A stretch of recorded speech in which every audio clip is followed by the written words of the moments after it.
Hello, everybody, and praise the Lord. We are back again to the dynamic family quarantine edition. And this Thursday, we are going to discuss a lot to do with how we are living our lives and how finances have affected the young people. My name is Pastor Jackson Kiarie, and I will be your host for this evening. I'm joined with a very, very close friend of mine, someone I came to know actually it has been a few years ago, and he has been quite a blessing in my life. And I just love to share a few thoughts that I have benefited from through his conversation with me from back in the days till now. We keep on talking about a lot, and much of what we talk about has to do with this great topic called the young person and his finances, and where we are looking at into the future. What we know right now is that everything to do with our economic status and our financial status has changed. Everything, because of this COVID season, we have met probably a challenge or a bump. Some have taken advantage of it. Some people have become very, I must say, extremely rich out of COVID-19. But I have to say, and I fear that many of us have come to a point where they are feeling some sort of instability. They are not so sure about their future. They are not so sure about the security of their future financially.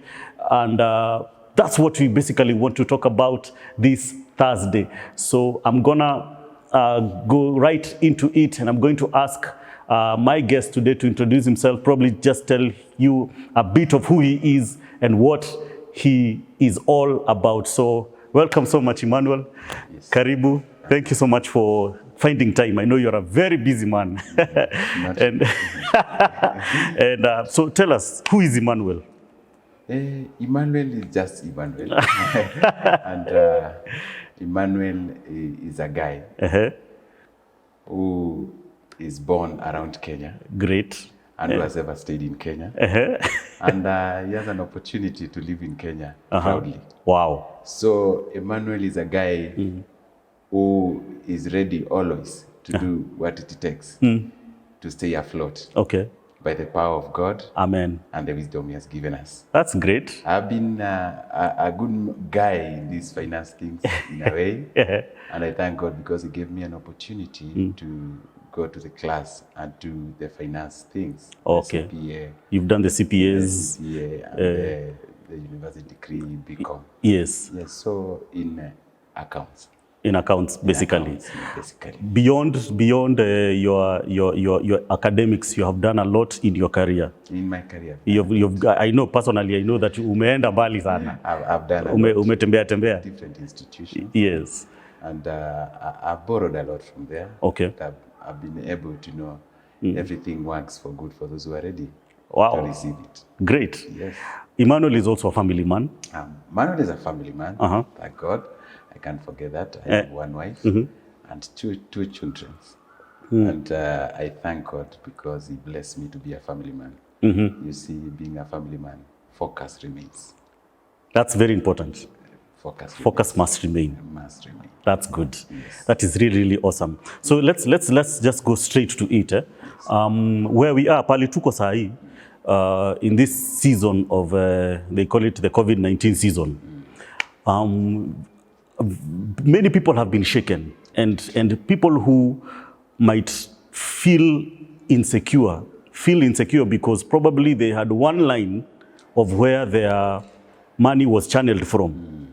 And now most of these one-line people have now been a bit shaken. Yes. Whichever industry it is, I'm told that this thing has affected all sectors of the economy, all sectors. Business people, doctors, teachers, nurses, politicians, even the economy, even of what runs the church as well. Everything has been somehow been affected. Well, God still remains to be God. He has a reason and a purpose for everything that he does. Where are we? For a young person now, let's go to the young people. Yes. Where are we as young people in this season? That's a good question. First of all, let me pick it and say this. It is unfortunate. Most of people have been found without preparing themselves there Yes. before. Yes. Did not knock the door and say this season is going to come, but it happened. It happened. It just happened. Yes. I thank God because of maybe those who have been preparing themselves since the beginning of their life. Okay. Well, to them. What is preparation, by the way? Preparation is plan. Planning. Planning. Now, I'll take it from your own life. If without a plan, anytime you wake up in the morning without a plan, that day is wasted. That day is wasted. That day is wasted. Without a plan. Without a plan. The same time, when you don't have a plan of life, and this plan of life comes with your daily planning, Okay. that day is wasted. Why? Because without a plan, there is no focus. All right. You can only do as much as whatever you have set to yourself and a goal. You're right. You're right. I always know that a plan is not a plan if it is not not written down. It's not written down. If it is still here, no, it's not a plan. There is a possibility that you will not follow it. I agree with me, Mr. Pastor, that without putting something down, you can't follow it. Because our mind is like a computer. It works in, it produces a garbage, it takes out, another one comes, it takes out, another one comes, it takes out. And then if our mind is very hard to retain a lot of things. So if anything comes up and you have a plan to follow in your life, I'm telling you, you'll be prepared to take it over. Are you saying that young people, one of the things that where we are right now is that many of us it is unfortunate that we have found ourselves unprepared. That is true. If you have found yourself unprepared, that is unfortunate to you.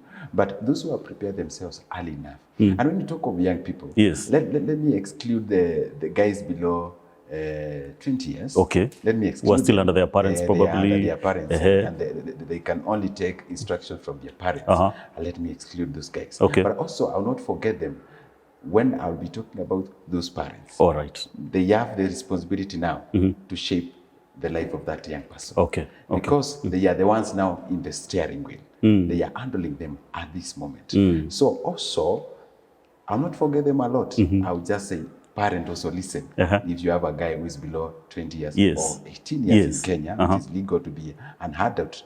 It's after 18 years. And 18 years, most of the people have cleared their O levels, what we call a Form 4. Form 4. They are facing like now. There's a person who can make his own decision or her own decision, and then they move forward with their life, what I want to do, what I want to become. So most of the time, you hear, Pastor, when we are in class, mostly in primary school in Kenya, primary school, we used to have these teachers who used to ask us, what do you want to become? That changes over time, by the way. Ile mimi niliulizwa nikasema kitu moja, high school nikasema kitu kingine, university nikaanza kuuliza watu wengine niseme nini. But now the dynamics have changed. Yes. Whatever you say in primary, take it serious. That's why I say I'm saying the parents have to take things serious now. All right. To explain to the young ones. Yes, a boy or a girl below 6 or 10 years may not get it right. Yes. But there's a way you can structure them to take things seriously from the beginning. When they start communicating, they see how serious life is. And whatever you ask that person, that young girl or young boy in primary school, what do you want to become? The best time he gives or she gives that answer, even if it's 10 years, the best time to hold on and move very fast. Because those who started there, they were not found unprepared. They were ready. They were ready. Because they know where they are going. They have a focus. So this thing starts right down there. Right down there.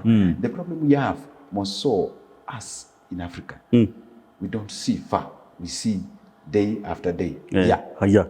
Because when you go to the Western countries, if a child is prepared to become a footballer, it does not start after all levels, wherever. When he is 18. When it is 18, now he wants to become a footballer. They are started right down there. Down that, and they perfect the heart they are doing. Okay. So as a young man now, yes, a young man. As a young man now, I'm telling you, young man, I'll tell you straight to your eyes, the old guard has moved out. You are the ones. How are you playing your game?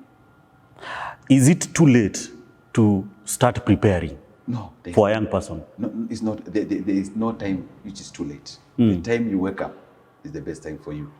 Ile tu tumeamka asubuhi tu hivi. Because it has happened today. Yes, today has happened. It has happened. Okay.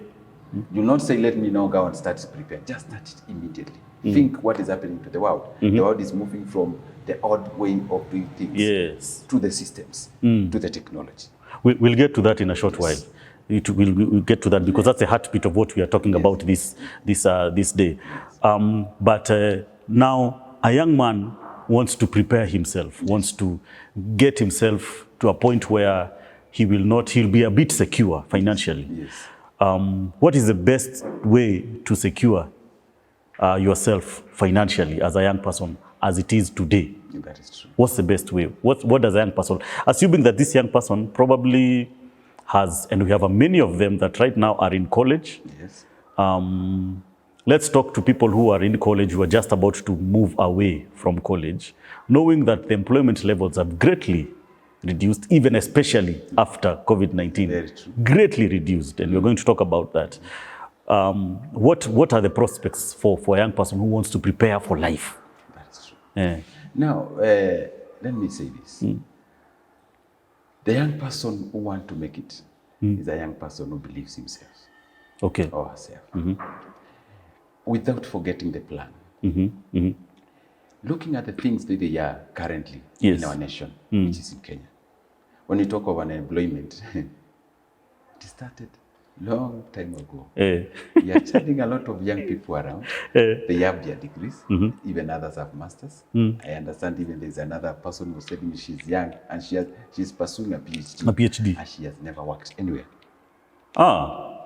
Yes. She has never worked anywhere. And then I tend to think, now, if you are in school or you are in college and you are coming out of college to get an employment, you don't have anything for yourself to think to do, then it's risky. It's risky. It's risky for yourself. Now, most of these people who are in college right now, their mindset is tuned into thinking that, for example, if you are doing, let me take, for example, what you are doing in college, BCom. Yes. Your mind is thinking that I'm going to get into probably a financial institution, a bank, a SACCO, or a financial institution that will now build my career. Yeah, that's true. Is that the same thinking they're supposed to have right now as a college person? No. Now the college people, that's what you're saying, the young people now, they have to think in a way that now, what am I doing? Will this one do me right or favor when I step outside? Not look for a job. We need to think, the young people now need to think differently. Not going to school, to come out of school to be employed. No, be in school, get information. The information, the bit of it, get information, employ yourself. Get information, employ yourself. Yes, information is very vital for yourself. Whatever you are learning, is it possible that it can bring you somewhere you can start all at your own? All at your own. All at your own. That should be the thinking now. Because if you are moving out of there to go to banking institution, in fact, they are retrenching people. Right now as it is. The technology is already there. It has said present. It is kicking people out. Technology is literally, no, that's the truth. That's the truth of the matter, that technology is kicking people out. Now, can you put yourself to the line of technology as a young person? It is unfortunate if you are a young person now in college, pursuing a degree, you are undergraduate, but technology is out of your life. You are done. How are you going to survive? Let's talk a bit about technology.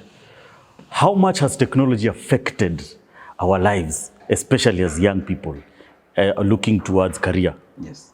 How much has technology affected our lives? Actually, it is everything. Everything? It is everything. I know those who are in college now. They are doing, even now, we have something called Zoom. You can go to your class and be lectured, but at home. At home. So right from the college, right from the lecture hall. Right from the lecture hall. And we're not talking even about the universities. We are talking all the way to primary school. Yes. My young girl is doing everything through technology. Through technology. Now, she's at home. She's doing her classes through technology. Through technology. The phone industry. Now, technology is so wide for a young person to think about it. They should not, you should be creative to see what is happening. Before time, our time, I know, Pastor and you, we are not so far. Yes. We used not to know more about YouTube. No. What is happening now? Everyone is on YouTube. Everything that you need is on YouTube. That is true. Every class that you need for anything that you need is on YouTube, including a PhD. I saw a PhD class. Yes. When I was in school, even when I was in high school, nobody told me to go and Google. No. Nowadays? Google. You Google everything that you need. Everything. People are training themselves. The COVID-19 has brought a lot of things even to the young people. I've seen people now perfecting the art of being a chef through YouTube, through Google. Wow. The same with the young person now. I will tell the young person now, stop thinking like your parents. Stop thinking like your parent. Stand by yourself. Be courageous. Look direct to the world. What is happening? Be conversant with the present so that you can know how to get your future. Wow. Be conversant with your present so that you can know how to get to your future. Get to your future. Wow. What is the present now? What is he speaking? He's speaking so loudly. So loudly. You're right. You can hear it. You can't hide about the present. He's speaking so loudly. And also to those people in the colleges and the young person who have the energy, who have the time now. Because when you are below 20, below 25 years, you have the time. Yes. The Bible is very clear. Energy. The years of a man is 70. And from there, so 25, 70 minus 25, you have a lot of years. You have quite a number of years. You can do a lot of things. Please, I beg you, as a young person, I can tell them, rethink. Look at what is happening in the present. Okay. And don't take technology out of your way. It is the real thing. Everything is moving there. Even if you are doing finance, whatever you are doing, you can see medicine, how the doctors are doing it through technology. You have to be a person of thinking, what can I bring this world?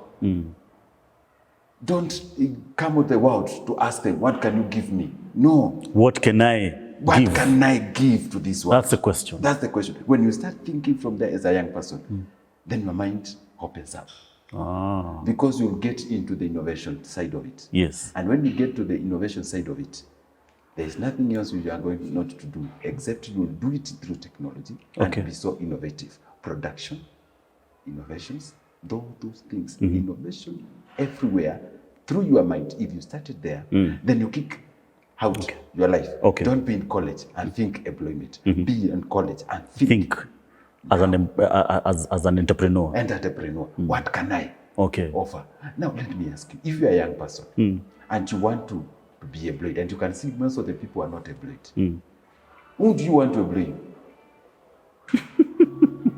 Why don't you create employment? Create employment as a young person. As a young person. We have a lot of things that can be done there. And as a young person, please manage, believe yourself. Start thinking, what can I give into this world? What you're saying, Emmanuel, is that a young person should not stop dreaming. No. Don't. Whatever his dream was, he can still be accomplished, even in this season. Yes. The good thing is this. Without dreaming, there is no life.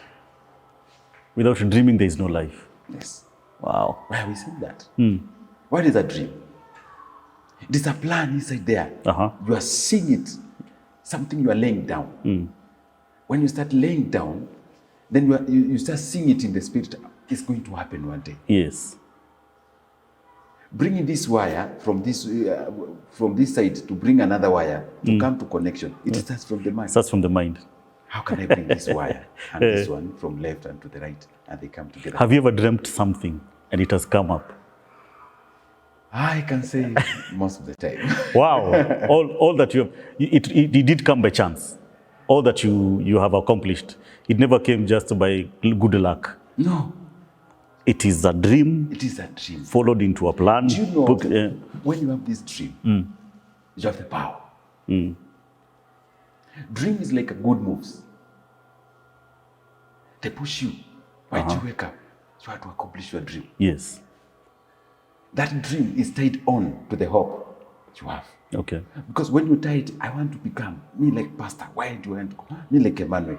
Every day dream. One day, I have a manufacturing company. Yes. Do you know that one is pushing me? I have to put every dot one after the other. And that is a dream.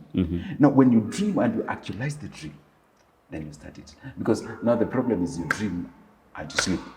You dream and you continue sleeping. And you continue sleeping. That's what young people are doing. That is what happened. Yeah. The problem of that is because you don't believe in yourself. If you believe on yourself, have you seen these people when you were in class?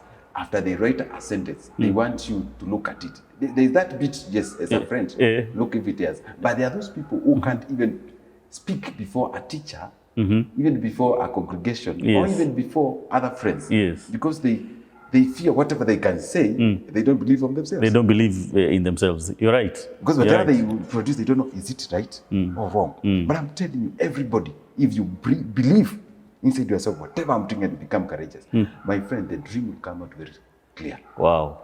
Wow. And you'll move very fast. So young people should not stop dreaming. No, they should not stop. They should not be discouraged by the situation as it is. No. Move on. Move on. Have your dream. Wake up from your dream. Put it in a plan. Prepare. Prepare it. Bring that dream. Yes. Combine it with the current. Look at the future. Wow. Thank you so much for being part of this first part of our Dynamic Family Quarantine Edition with Emmanuel Kithome.